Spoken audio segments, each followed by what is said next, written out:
नमस्कार, खबर कंट्रोल में आपका स्वागत है। आज हम भारतीय जनता पार्टी के नरेंद्र नंदवाल जैसे क्षेत्र की समस्याओं से संबंधित सीधी बात करेंगे।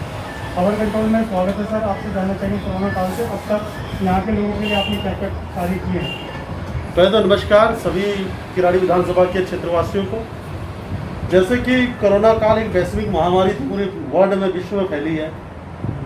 इसमें हमारे केंद्र सरकार जो भारतीय जनता पार्टी की तरफ से हमारे प्रधानमंत्री जी नरेंद्र मोदी जी के द्वारा जो आह्वान किया गया था, उन्हीं आह्वान के साथ हम जुड़े, जिससे हमने अपनी किराड़ी विधानसभा में जो ज़रूरतमंद लोग थे, हमने 225 फैमिली को राहत सामग्री पहुंचाई, जिसमें हमने उनको 5 किलो आटा, 5 किलो चावल, 1 किलो दाल, 1 किलो रिफाइंड, ऐसा करके हमने मसाले, ये चीज़ करके हमने 225 फैमिली को हमने ये राहत पहुंचाई। एक मेरे जो एक संगठन है, हमारा संगठन की तरफ से हमने ये राहत पहुंचाया। आपके माध्यम से ये हाँ, मेरे माध्यम से आया। मेरे पास उसकी फोटोग्राफ्स एंड सब कुछ अवेलेबल है। आपको चाहिए तो वो भी अवेलेबल करा दूँ। यहाँ पे कोई कोरोना केस भी है सर आसपास? यहाँ पे एक टाइम पे बहुत अच्छे केस थे। 500 मीटर के दायरे में मेरे पास यहाँ से 40 से 45 केसेस थे, जो धीरे धीरे रिड्यूस हो गया। आज की डेट में 1-2 केस रह गए इस 500 मीटर के दायरे में। सरकार कब तक वैक्सीन बनाएगी सर? देखो, जो मोदी जी का आह्वान है, 15 अगस्त को जो इसको इंट्रोड्यूस करा रहे हैं वैक्सीन को, ऑलमोस्ट फाइनल स्टेज पर पहुंच चुका है। 15 अगस्त को आपको लेटेस्ट न्यूज़ मिल जाएगी वैक्सीन के रिगार्डिंग। कब से जुड़े सर आप भारतीय जनता पार्टी? भारतीय जनता पार्टी से मैं लास्ट 10 ईयर से कर्मठ एक कार्यकर्ता की तरह काम कर रहा हूँ। भारतीय जनता पार्टी के साथ जुड़े तो मैं फैमिली ब्लड रिलेशन है हमारा। भारतीय जनता पार्टी हिंदुत्व का है। पार्टी आपको मौका दे चुनाव लड़ने के, तो आप चुनाव भी लड़ेंगे? डेफिनेटली। हम जो कार्यकर्ता हैं, देखो, कार्यकर्ता एक भारतीय जनता पार्टी के रीत और नीति के हिसाब से चलने वाले लोग हैं। पार्टी कहेगी आपको चुनाव लड़ना, हम चुनाव लड़ने के तैयार हैं। पार्टी कहती है अपनी को संगठन में काम करना, हम संगठन के कार्यकर्ता के तैयार हैं। हम एक व्यवस्थित कार्यकर्ता हैं। पर्वतीय समाज के लोग कितने हैं यहाँ पे? पर्वतीय समाज के लोग जो किराड़ी विधानसभा जो इफेक्ट करता है अमन विहार वार्ड को, अमन विहार वार्ड में मेरा आज की डेट में पूरे वार्ड में देखा जाए तो 56,000 वोटर्स हैं, जिसमें कि पहाड़ी वोटर यहाँ पर 25,000 है। काफ़ी इफेक्ट करता है इस वार्ड को। तो आपकी इच्छा क्या रहेगी, नगर निगम चुनाव लड़ने की या विधानसभा चुनाव? मैंने कहा भाई साहब, मैं एक पार्टी का एक व्यवस्थित कार्यकर्ता हूँ। पार्टी मुझे संगठन में काम करने के लिए बोलेगी तो मैं संगठन में काम करूँगा। पार्टी कहेगी चुनाव लड़ना है तो मैं जरूर चुनाव लड़ूंगा। सर, ये भी जानना चाहेंगे कि कोरोना तो चल ही रहा है सर, उसके बाद चीन और भारत पे अब लड़ाई चल रही है, इस पर क्या करेंगे? देखो, जहाँ तक चीन और अभी डोकलाम के बाद जो हमने पहलगाम वाला बात हुआ था, उसमें जो भारतीय जनता जो अपना प्रधानमंत्री की जो विदेश नीति है, विदेश नीति में जिस हिसाब से चीन को घेरा गया चारों तरफ से, जो उसको मुँह की खानी पड़ी, आज 2 किलोमीटर पीछे बैक हुआ है। तो ये कि मोदी जी की नीति के हिसाब से आर्थिक नीति ले लो, सपोज आर्थिक नीति के हिसाब से, और या इसको कह सकते हैं हम विदेश नीति के हिसाब से, जिस हिसाब से पूरा G7 देशों ने उसको घेरा, टारगेट बनाया चीन को। आज वो बैकफुट पर आके 2 किलोमीटर बैक हुआ है। ये हमारी एक विदेश नीति की बहुत अच्छी शुरुआत है, कूटनीति की बहुत अच्छी शुरुआत है हमारी भारत सरकार, मोदी सरकार के द्वारा। सर, वो पीछे हटा, लेकिन हटा नहीं है सर, सिर्फ पीछे हुआ है, इस पर क्या कहेंगे आप? देखो, पीछे हुआ है, उसका कभी ना कभी वो, देखो, माहौल इस हिसाब से जनरेट हो रहा है, माहौल इस हिसाब से कैप्चरिंग हो रही है, क्यों ऑटोमेटिक ही उसको होना पड़ेगा, क्योंकि उसको आने वाले टाइम में व्यापार में भी बहुत बड़ा नुकसान होने वाला है। देखो, जब उसकी कमर टूटेगी, जब उसका कमर में चोट पहुंचेगी, तो अपने आप वो सदा पीछे चले जाएगा।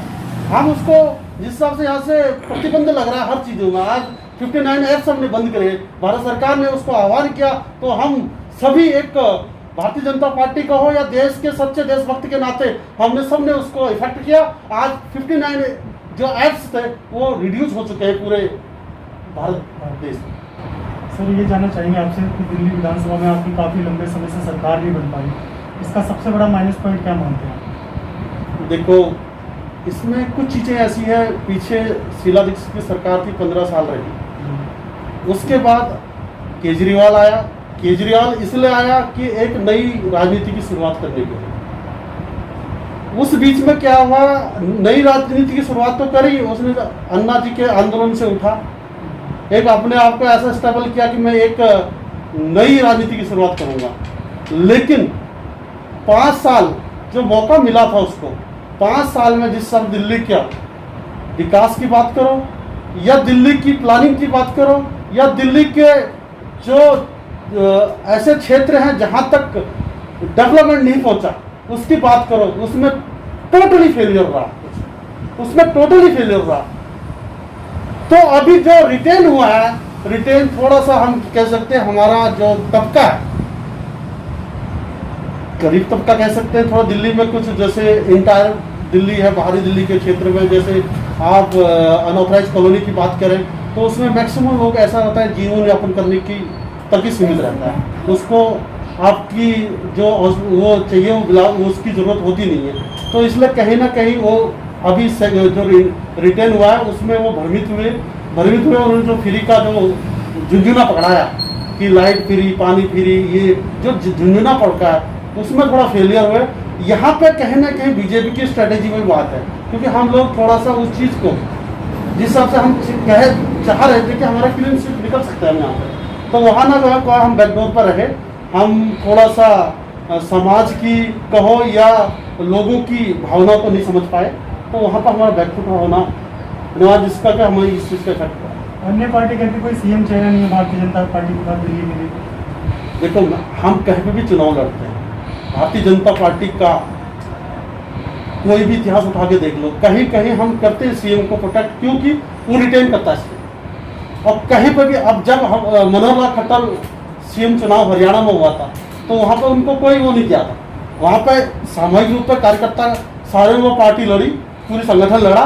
फिर उसके बाद संगठन ने तय किया, जो हमारा केंद्रीय समिति है, संसदीय बोर्ड, वो तय करती है, वो कैसे करती है, वो एक संविधान के तहत हम उसको चुनाव में जाते हैं और संगठन के हिसाब से चुनाव लड़ा जाता है, फिर उसको हमारा वो करता है। सेम चीज़ सपोज यहाँ पे भी हम आज की डेट में हमारा सीएम होता तो जरूर सीएम कैंडिडेट होता, इसलिए जरूरी था कि एक संगठन के तहत हम चुनाव लड़ें। उस चुनाव में जब हम जीत के आएंगे तो हमारी केंद्रीय समिति जो होती है, संसदीय समिति, वो उसका पूरा वो करते हैं। तो क्षेत्रीय विधायक का कैसा काम है आपका?